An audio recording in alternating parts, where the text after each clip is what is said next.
কাল মকরের উৎসবে ইউটিউবে সার্চ করে খুবই অল্প সময়ে অল্প খরচে ভাপা পিঠা তৈরি করতে গিয়ে এতক্ষণ পরিশ্রম করার পর যে এইরকম তৈরি হবে তা কোনোদিন জানতাম না। হ্যালো, আমি বিজু। দিনটা ছিল কালকে মকর সংক্রান্তি, তাই পিঠা খাওয়ার জন্য আমি চলে এসেছিলাম বাজারে চালের গুঁড়া কিনতে। আর এইসব জিনিসগুলো কিনে আনছিলাম ভাপা পিঠা তৈরি করবো বলে। ভাই আমার কাছে কোনো জোগাড় ছিল না, তাই দুটো গ্লাস নিয়েছিলাম। এই গ্লাসের মধ্যে পিঠার মাল মশলাগুলো দিয়ে যে কোনো উপায় ফুটন্ত জলের ভাপটা দিলেই হয়ে যাবে ভাপা পিঠা। তাই পিঠা তৈরির 1 মিনিটের জায়গায় পিঠার মশলা টসলাগুলো তৈরি করতে আমার টাইম লেগে গেছিল কমসে কম 1 ঘন্টার উপরে। এবারে আমার কিচেন সেটআপটাকে আমি এখানকে নিয়ে আসলাম। এখানটা লাইটের ব্যবস্থাটা একটু ভালো আছে বলে এবার কিচেন রেডি করার পর ভাবলাম যে সব তো ঠিক হলো, কিন্তু ভাপটা দিব কি করে। তাই পিঠার কথা ভাবতে ভাবতে আমি নারকেল আর গুড়ের পুর বাদিম ফেললাম।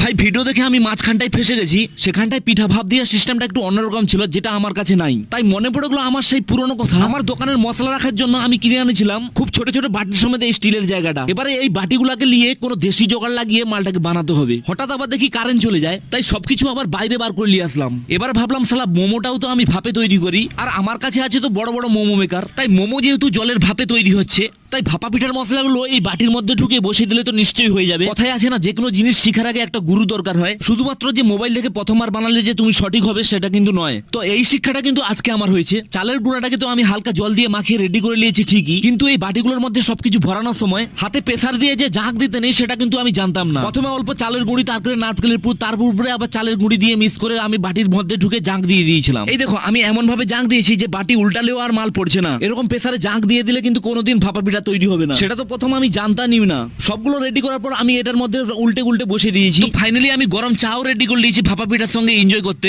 প্রথমে তো হাত দিতেই পারা যাচ্ছে না যে এত গরম হয়ে আছে। প্রথম চান্সে আমি যখন একটা বাটিকে উঠাই, হাফ পিঠার মাল তো ভাই মোমো মেকারের মধ্যেই রয়ে গেছে। আমি তো ভাই ভাবতেই পারলাম না যা সালা এটা কি হলো।